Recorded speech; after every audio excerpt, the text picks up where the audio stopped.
Stele.tv.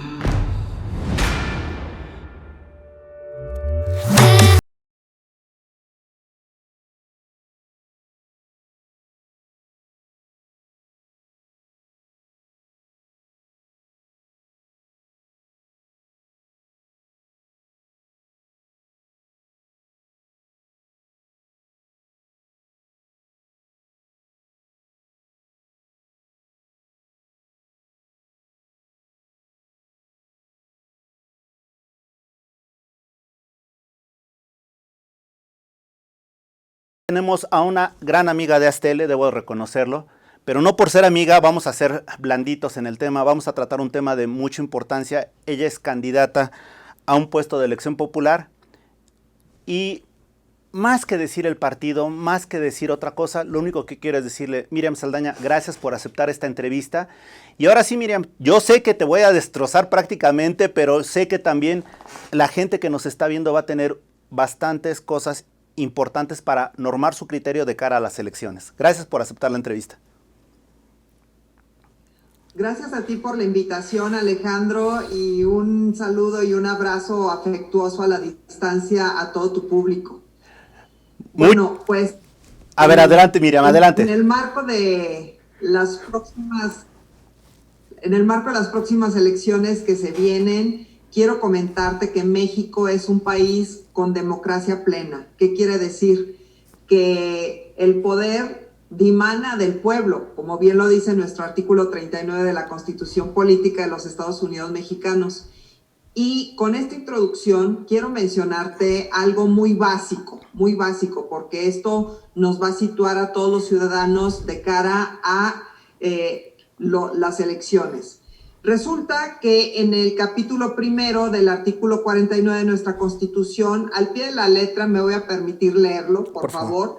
Dice, es muy cortito y dice, el supremo poder de la Federación se divide para su ejercicio en legislativo, ejecutivo y judicial. No podrán reunirse dos o más de estos poderes en una sola persona o corporación, ni depositarse el legislativo en un individuo, salvo el caso de facultades extraordinarias al Ejecutivo de la Unión, conforme a lo dispuesto en el artículo 29, en ningún otro caso, salvo lo dispuesto en el segundo párrafo del artículo 131, se otorgarán facultades extraordinarias para legislar. Y así tenemos los siguientes artículos que hablan de las facultades del Poder Legislativo, las facultades del Ejecutivo y las facultades del Judicial.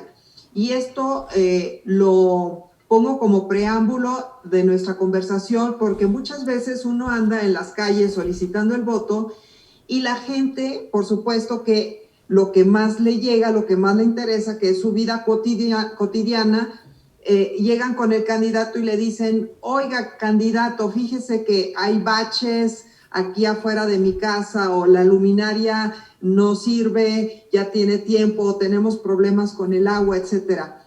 Entonces, la gente realmente no está sabiendo distinguir qué facultades tiene un legislativo, un ejecutivo y lo que quizás todos tengamos más claro, qué facultades tiene un poder judicial, por supuesto, todo el tema de la impartición de justicia.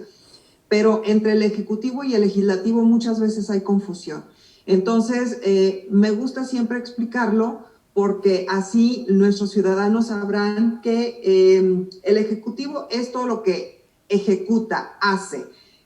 Todas las facultades que tiene, por ejemplo, el ejecutivo local, que es el alcalde, pues sobre él va a caer la responsabilidad de que las calles estén bien pavimentadas, que las banquetas estén correctamente hechas, que la poda de los árboles, que los focos de las luminarias, etcétera. Todo eso son facultades, son obligaciones que tiene el alcalde.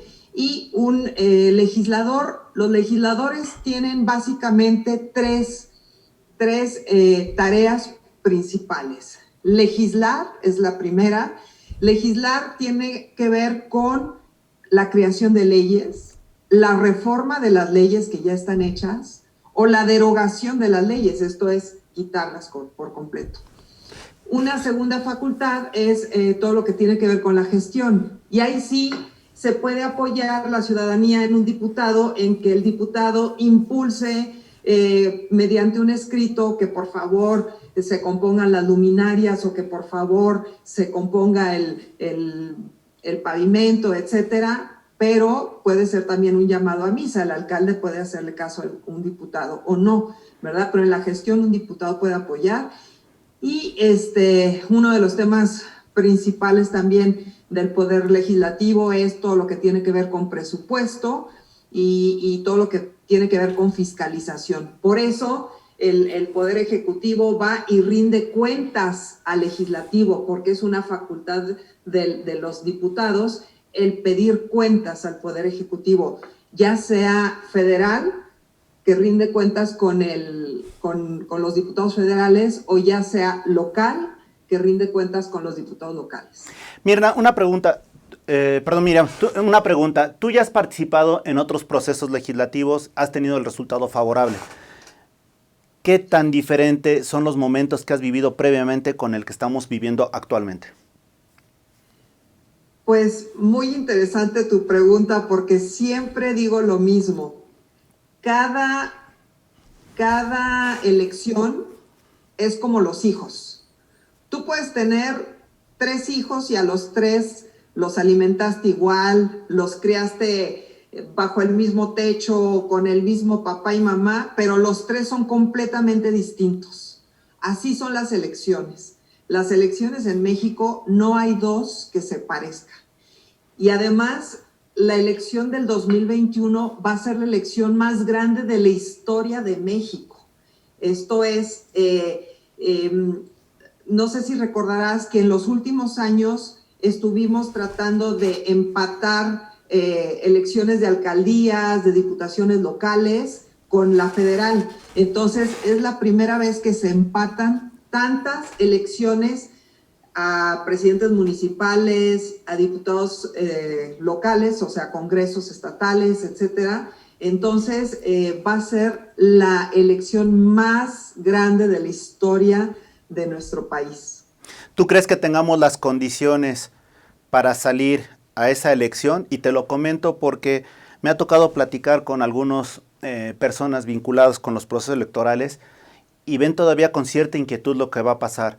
Si ganará la teoría del miedo en el sentido de que no salgas a votar, o si ganará la participación. Máxime que estamos viviendo en tiempos de pandemia, y otra de las cosas que llama mucho la atención es que muchas de las campañas electorales que se van a empezar a partir de abril tendrán que ser virtuales por la sana distancia. No alcanzaremos a tener la vacunación necesaria para llevar a cabo una campaña de tú a tú, de boca en boca, si lo quieres llamar así. Y entonces te pregunto, ¿crees que estemos ya preparados como país, como ciudadanos, para obedecer reglas de sana distancia y de no proliferación de la pandemia?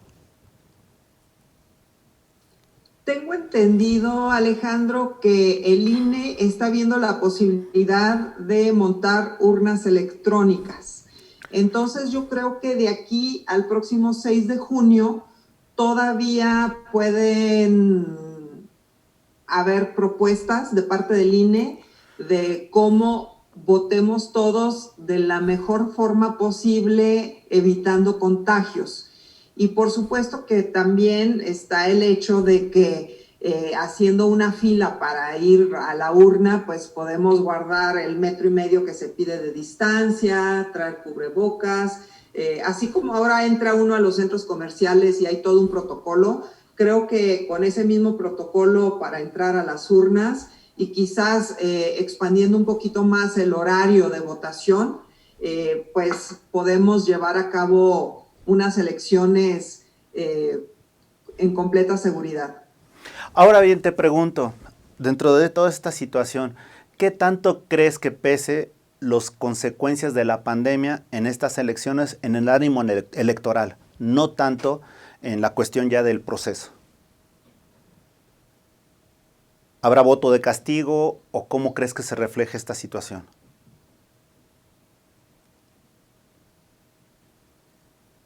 Pues yo creo que en ese sentido siempre pasa lo mismo. La gente va a votar más visceralmente. Es poca o casi nula la gente que se pone a escudriñar candidato por candidato, la formación académica, la experiencia de cada uno, etcétera, ¿no? Es más el feeling, el sentimiento en el momento que hace a la gente votar. Por eso muchos partidos políticos en su propaganda no están compartiéndonos tanto su ideología, sino más bien tratando de ser como un Coca-Cola, de generarte sentimientos para que tú cuando estés frente a la urna, pues votes con el sentimiento y no realmente pensando en si aquella ideología es más acorde a tu forma de pensar o hacia dónde quieres llevar tu vida, la vida de tus hijos. ¿Estás satisfecha con el proceder de del legislativo hasta este momento? ¿En este sexenio? Ahora sí que, como luego dicen los doctores, hay lo que uno quiere hacer y lo que uno puede hacer, ¿verdad? Yo creo que este sexenio ha tenido una tarea titánica que no puede verse reflejada sus resultados en 2 años, en escasos 2 años. Yo creo que cuando se quiere cambiar el rumbo de un país, se toma una generación, o sea, son unos 30 años para cambiar el rumbo de un país.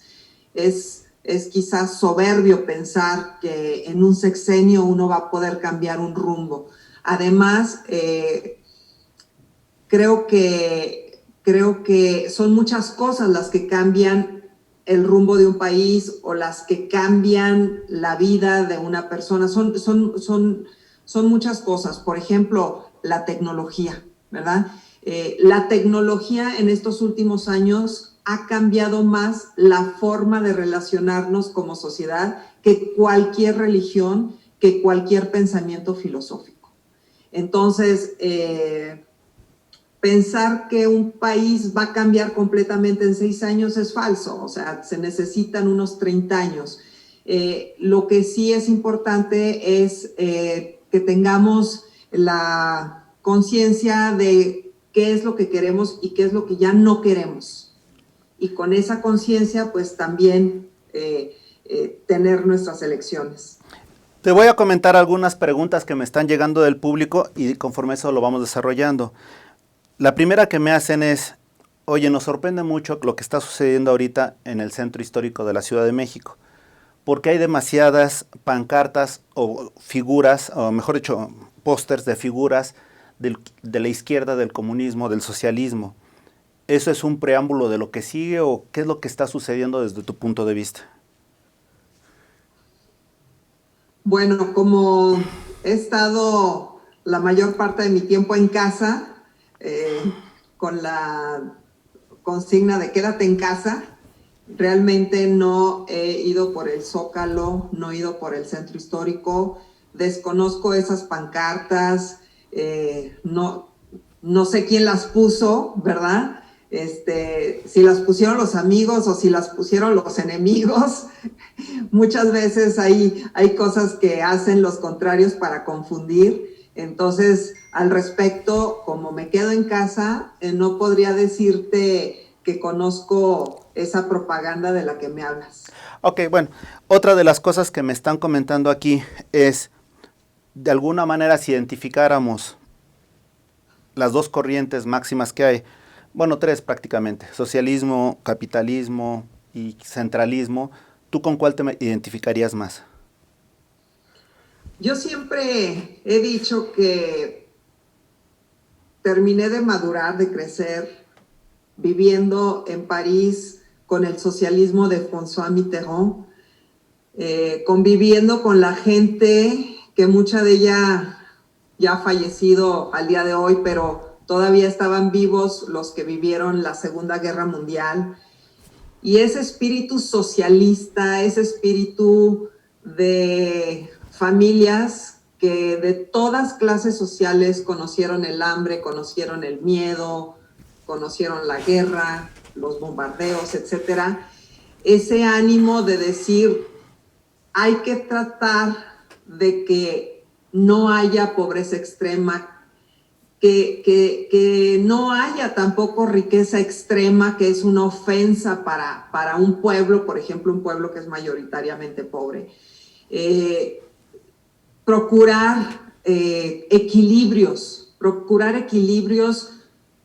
así como la democracia procura equilibrios de poderes, pues que la sociedad también procure equilibrios sociales, que no haya tanta disparidad. Entonces, mi pensamiento en ese marco, por supuesto que es mucho más de izquierda que de derecha. En el lado del aspecto solidario, en el lado del aspecto de una economía social corresponsable. Del aspecto social, del aspecto de justicia social. Excelente. Así es. Otra de las cosas que también me están preguntando, ¿qué tan lejos estamos del supuesto Foro de Sao Paulo como país? De esa izquierda que se menciona, que se señala, pero que no hay hoy por hoy ninguna acción tomada a nivel país para pertenecer a ellos. Mira, en el Foro de Sao Paulo participan partidos políticos.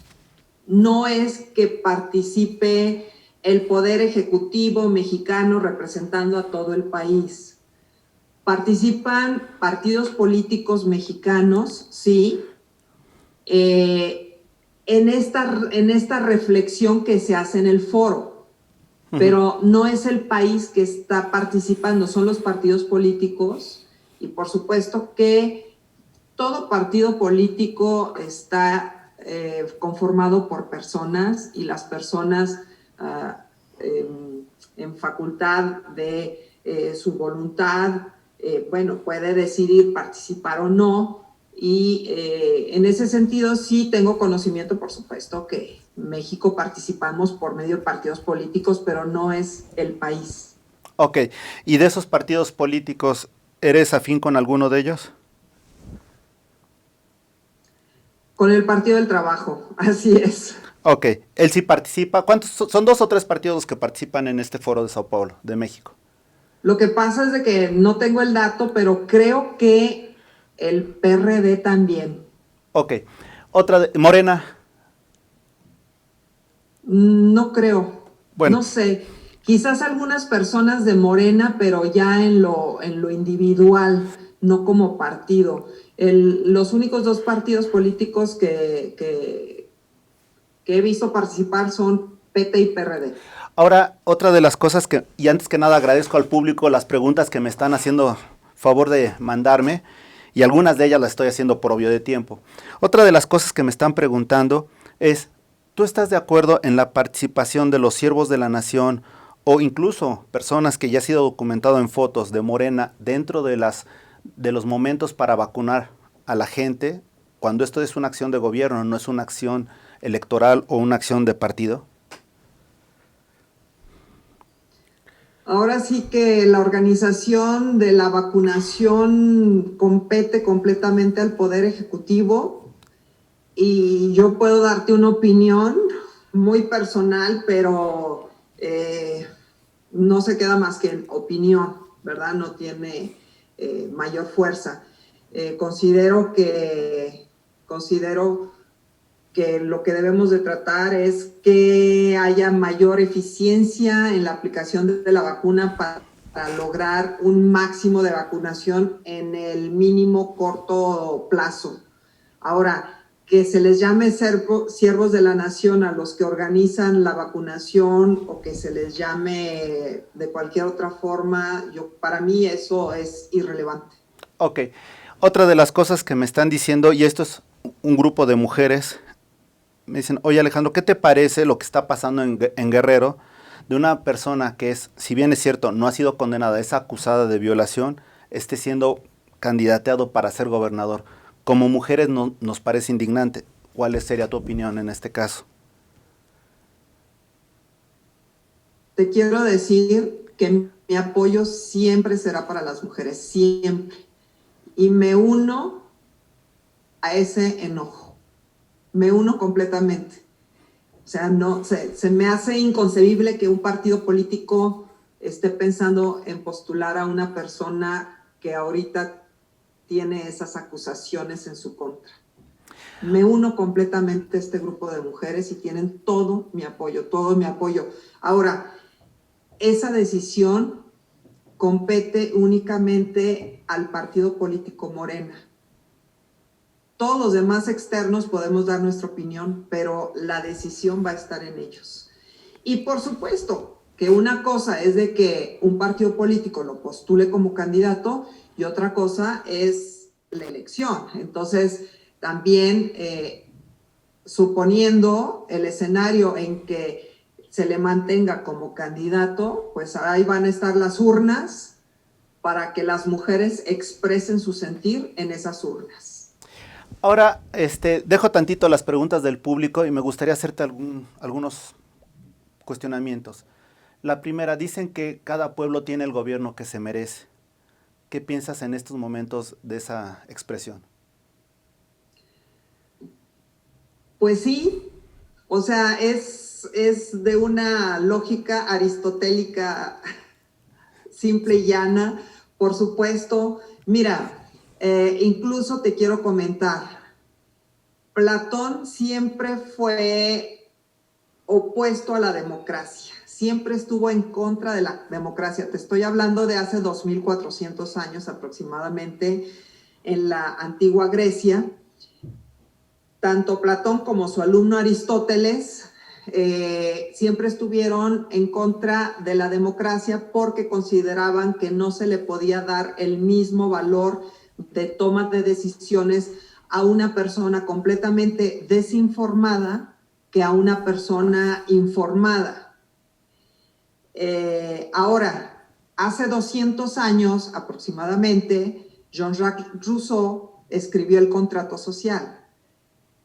Y aquí se defiende a la democracia. Incluso el contrato social es la base del Estado moderno. Así como hoy en día conocemos a Estados Unidos, Canadá, México, Nicaragua, Honduras o países europeos, todo lo que es Occidente, estamos basados en el pensamiento de Jean-Jacques Rousseau y de Thomas Hobbes sobre el contrato social. ¿Cómo defendió la democracia Jean-Jacques Rousseau? Él dijo, ok, una persona puede tener muchos años de estudios o formación en lo que tú quieras y otra persona puede no saber leer ni escribir, pero hay algo que ambos tienen en común que se llama sentido común. Todos los seres humanos tenemos sentido común y el sentido común es el que te dice, esto conviene para tu familia, o esto no conviene. Y es en base al sentido común con el que defiende a la democracia y dice, todas las personas cuando van a votar, bueno, no lo dice en esos términos porque todavía no existía este sistema, pero en cuanto a la democracia es, todas las personas cuando van a elegir a sus gobernantes, lo van a hacer conforme al sentido común, no conforme a si eres ingeniero, doctor, maestra, no, conforme al sentido común. Ahora, dicen que el sentido común es el sentido menos común de todos. Y en ese, Parece ser muchas veces. y en ese sentido te pregunto realmente, ¿crees de sentido común que se trate de reglamentar la libertad de expresión en las redes sociales? Ay, es todo un tema porque muchas veces por tratar de mejorar algo lo empeoras, ¿verdad? Las redes sociales es un arma de doble filo porque por un lado te permite expresarte, pero por el otro lado existen los maliciosos que conocen todo sobre bots, sobre cómo tumbarte información, cómo meterse a tus redes y ellos subir cosas que tú nunca quisiste decir, etcétera. O sea, yo en lo inmediato, si me preguntan, lo dejaría así. No le movería porque por querer mejorar puedes empeorar. Ahora bien, Miriam, algo importante. ¿Tú crees que ya México nos quitamos el sentimiento machista y aplaudimos que lleguen a ocupar cualquier cargo las mujeres, incluso la posibilidad real de ocupar la presidencia? No, todavía falta muchísimo trabajo para tumbar el patriarcado, ese patriarcado cultural mexicano, todavía falta, bueno, ojalá que no falte tanto tiempo, ¿verdad? Porque ahora sí que estamos llegando a niveles insoportables. 10 feminicidios diarios en promedio es algo que es insoportable, o sea, no podemos seguir así. ¿Cómo es posible? Hace 3 días abro las noticias del día y leo que un tipo amarró a su esposa en un árbol en Xochimilco y le aventó ácido a la cara. Y luego ayer leo que un tipo en transporte público le encajó un arma punzocortante a su esposa y la asesinó. O sea, ¿cómo es posible que estamos en el siglo XXI? Y luego estas noticias que te platico, que las acabo de leer ayer, antier, y que todos los días parece que no paran, se llevan a cabo en una de las ciudades más grandes del planeta, que se supone que somos una megalópolis, que deberíamos de tener un pensamiento más evolucionado, y todavía se está actuando con un machismo exacerbado. Entonces, por supuesto que yo veo todavía muy lejano que acabemos con este patriarcado, pero tenemos que estar poniendo nuestro granito de arena. Mira, yo ahorita pues estoy colaborando en un periódico virtual con artículos sobre género, y precisamente he estado tocando estos temas de la violencia, y quise empezar mis artículos explicando incluso de dónde viene el término feminicidio, ¿no? Viene cuando la Corte Interamericana de Derechos Humanos condena a México por el caso Campo Algodonero, que muchos lo conoceremos más bien como las muertas de Juárez, que es cuando se pone en relieve el tema de la violencia contra la mujer en México a ojos del mundo entero. Y una activista sudafricana dice, es que en México lo que hay es feminicidios, y a partir de ahí integramos la palabra feminicidio a nuestras leyes, a nuestro vocabulario.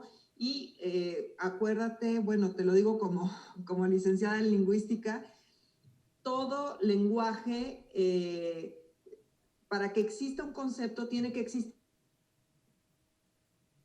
en su lenguaje, porque concepto que no existe en el lenguaje no existe en la mente de la gente que comparte ese lenguaje. Entonces, hemos estado dando pasos importantes, pero todavía nos falta mucho más, y me gusta que toques ese tema porque yo creo que es un tema que debemos siempre de tener en la palestra hasta que logremos empezar a bajar esos índices. ¿A qué mujeres has admirado en la vida pública y política? Uy, tengo muchas. Adelante, adelante. Tengo muchas mujeres que he admirado, y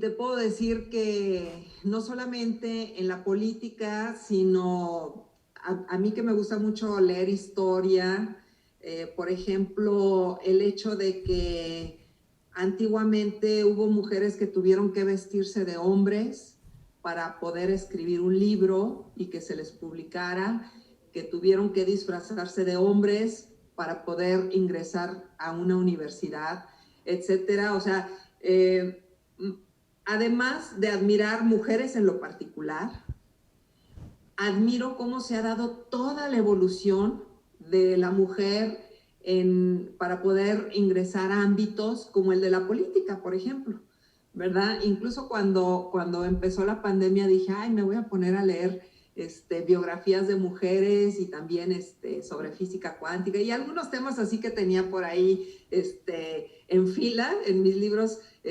Me puse a leerlos. Simone de Beauvoir, por ejemplo, es una mujer que admiro muchísimo.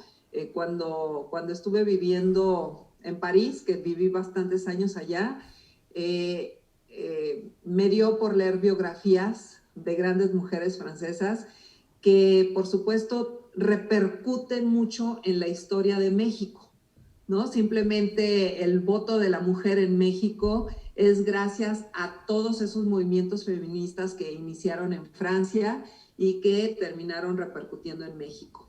Pero no quiero hablar de una, dos o tres mujeres y dejar fuera a tantas otras más, porque al final de cuentas también hay muchas héroes anónimas, ¿verdad? Por ejemplo, las mujeres que ahorita están encabezando los movimientos feministas en México, para mí son héroes anónimos y tienen todo mi apoyo, ¿verdad? Porque por supuesto que tenemos que luchar, pelear, muchas veces romper para ser escuchadas. Ahora, otra de las cosas que me están preguntando, y normalmente no lo hago, pero me están diciendo, ¿nos puedes hablar un poquito del día a día de Miriam? ¿Cómo es la mujer? Para sentir la cercanía contigo y con la gente, los ciudadanos, ¿cómo sería tu día a día? Bueno, yo te puedo decir que en la mañana empiezo por tender mi cama. Ok. Y eso se me hace así como muy básico. Necesito vivir en un lugar limpio. Y aunque muchas veces tenemos quien nos ayuda en casa, ahora con la pandemia o no tuvimos para nada o disminuyó así al mínimo, ¿verdad? Y la limpieza del lugar donde vivo no puede depender de nadie más que de mí. Si tuve a alguien que me pudo echar la mano ese día, excelente, pero si no, no es por ello que voy a estar en un lugar sucio. Entonces, para mí, mi día a día empieza con ver limpio donde vivo, organizado todo. Lo único medio desorganizado es mi escritorio, aunque dentro de la desorganización yo sé dónde está cada cosa. Yo sé que si levanto este libro va a estar la hoja que busco, o si abro este otro va a estar lo que estaba buscando, etcétera.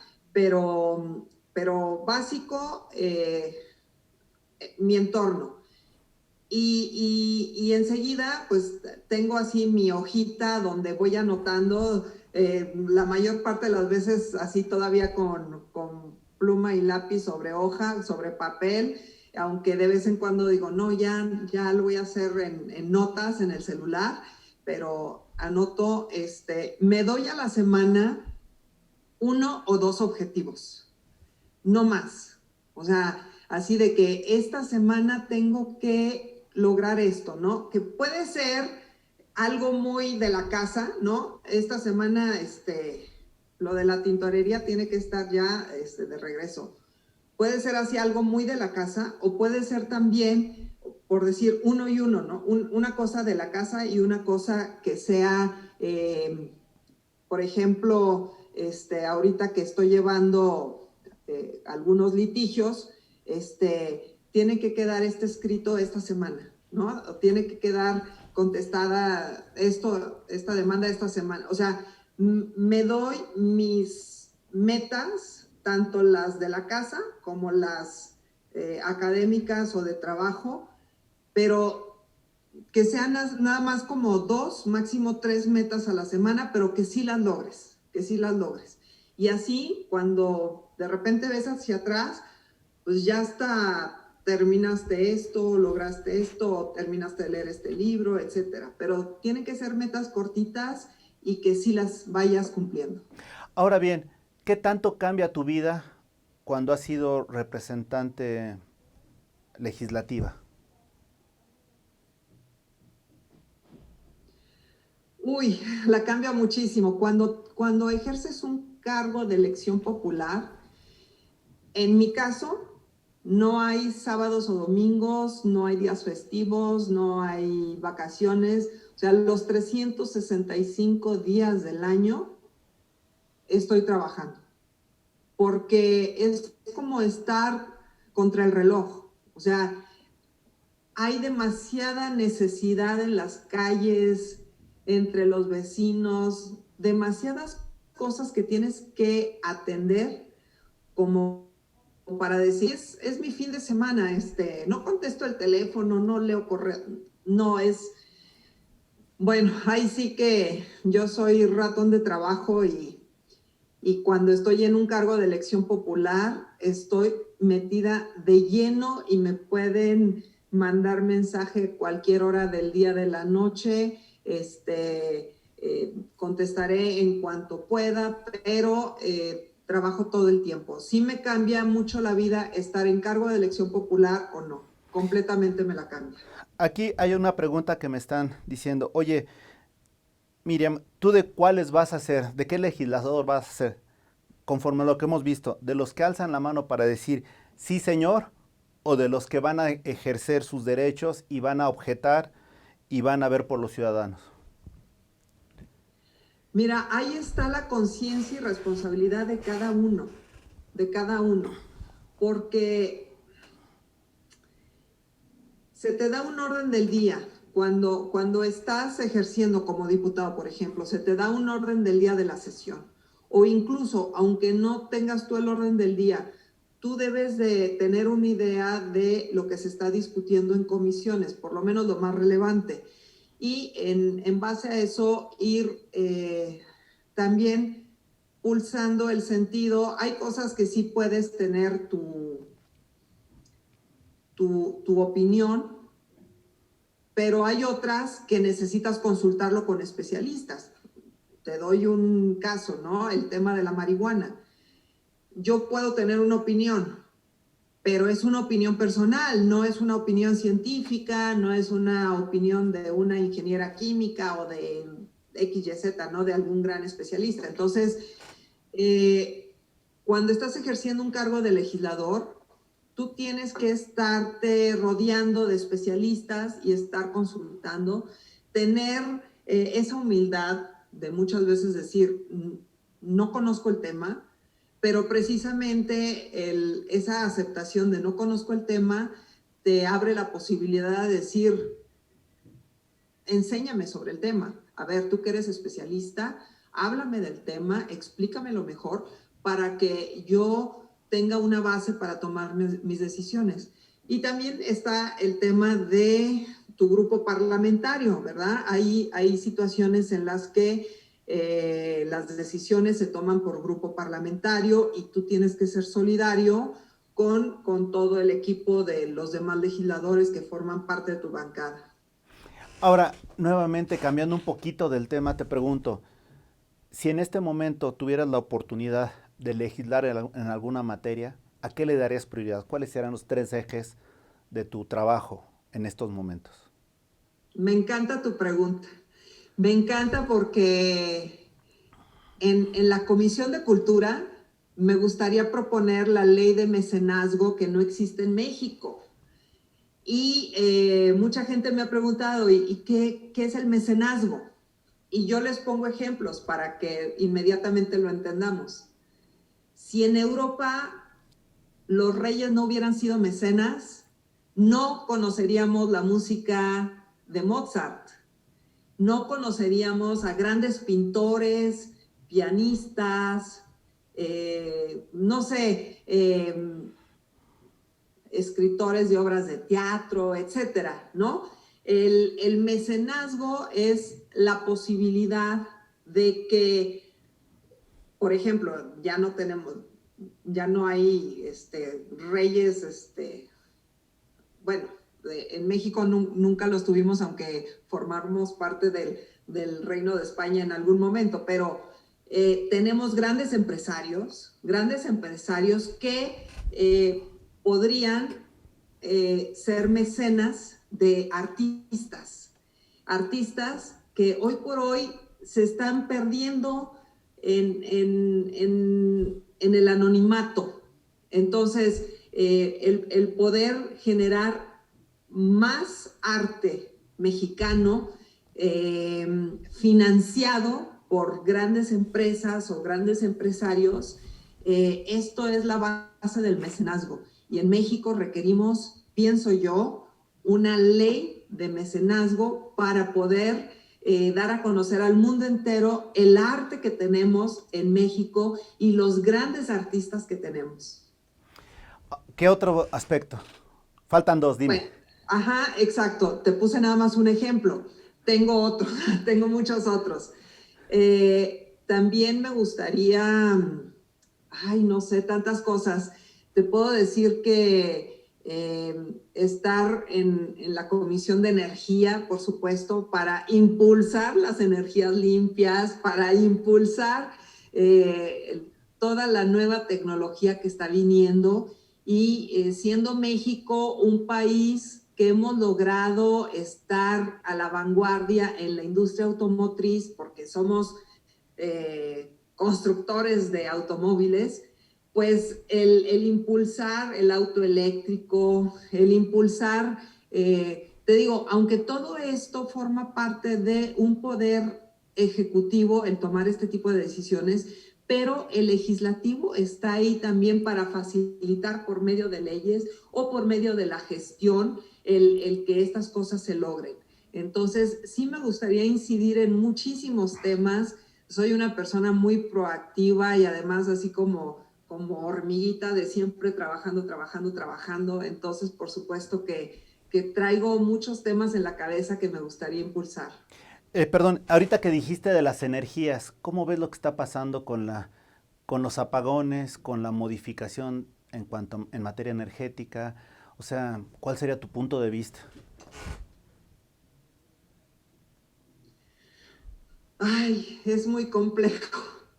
Es muy complejo, te voy a decir, porque yo no sé qué tanto los tratados de Bucareli nos pongan el zapato en la cabeza para no desarrollar más en materia de tecnología, en materia de independencia en muchos sentidos, pero considero que somos un país inmensamente rico que podríamos echar mano de nuestra riqueza natural, porque tenemos vientos, porque tenemos agua de ríos, océano, etcétera. Entonces podríamos echar mano de todo lo que tenemos ya dentro de nuestro territorio para lograr independencia energética, independencia alimentaria, eh, en muchos aspectos, ser independientes para que una catástrofe que llega a una zona del país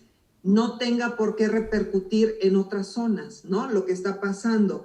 Además que, bueno, nos pone los, los nervios de punta lo que acaba de decir en días pasados Bill Gates, que dijo que la pandemia no es nada en comparación de lo que se nos viene con el cambio climático, y luego lo dice y como al día siguiente o a los dos ocurre todo este apagón que ha sido catastrófico en muchas áreas de México y por supuesto que nos pone a reflexionar, ¿no?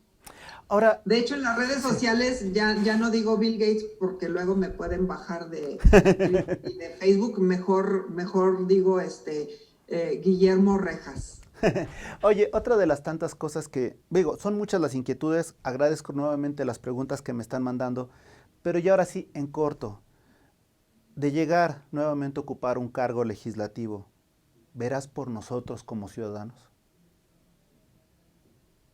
Mira, a ver, yo creo que quien no ve por los ciudadanos ni siquiera ve al corto plazo, porque para que te vaya bien como legislador, tienes que estar en constante comunicación con los vecinos, con tu distrito, con tu gente, para que te vaya bien 3 años. Ahora, si tienes una visión a más largo plazo, pues vas a buscar la reelección, vas a buscar que vuelvan a ofrecerte candidatura, que vuelvan a votar por ti, y eso pasa forzosamente por el sentir de la gente.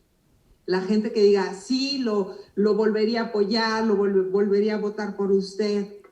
¿Me entiendes? Entonces, el regresar y tener ese contacto con la gente es ahora sí que por sentido común hasta conveniencia propia, ¿no?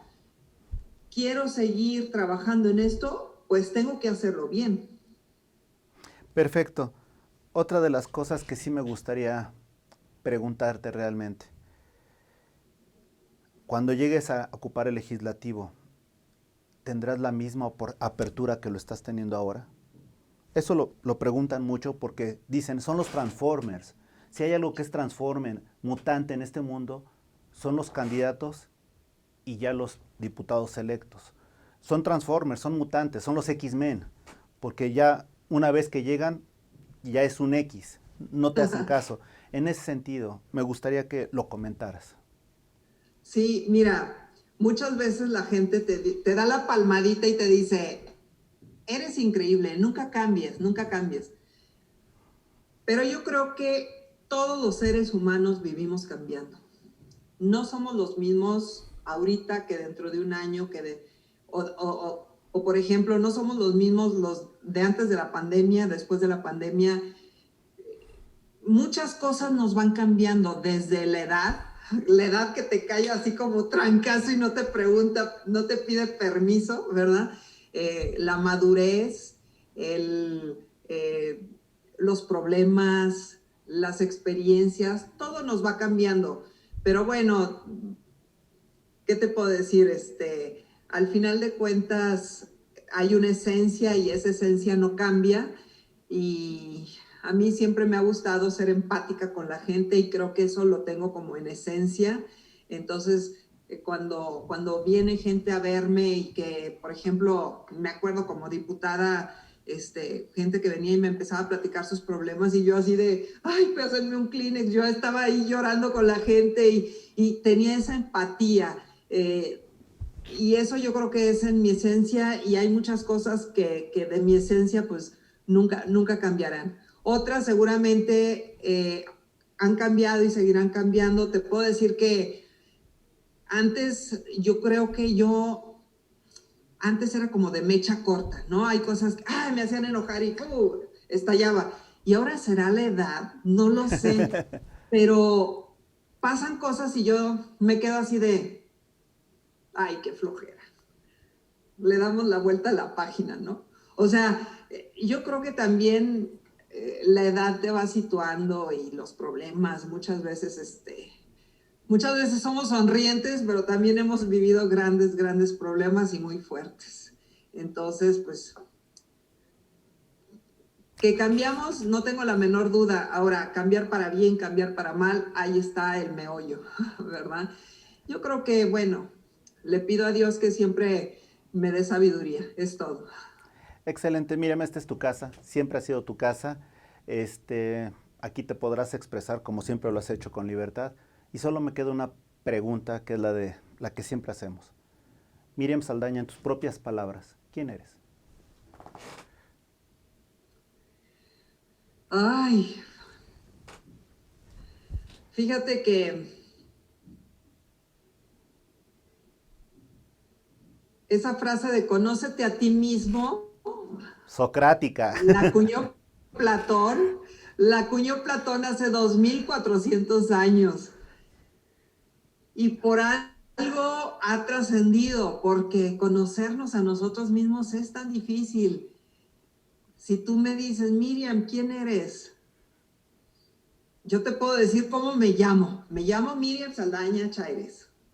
Te puedo decir que he estudiado. Tengo 4 carreras, una maestría y estoy por terminar una 5ª carrera. O sea, te puedo describir 1000 cosas, pero ¿es eso lo que soy? Es como una pregunta muy trascendental, ¿no? Entonces, ¿quién soy? Bueno, pues te puedo decir que una mujer muy inquieta, una mujer que está en constante aprendizaje, una mujer que ha aprendido a decir, aquí me equivoqué, aquí la regué, una mujer que ha aprendido a pedir disculpas, una mujer que ha aprendido a pedir perdón, porque se dice fácil, pero no es fácil y no cualquier persona, no sé, en fin, yo creo que una mujer muy sensible. Y te faltó algo muy importante, una gran amiga de Astele, una dama a la que respetamos, admiramos y apreciamos. Gracias por esta entrevista, gracias de corazón, y sobre todo gracias a ustedes que nos han seguido en esta charla. Suerte Miriam, y seguiremos en contacto, te lo agradecemos, y pues lo único que puedo decir es gracias a ustedes. Astele.tv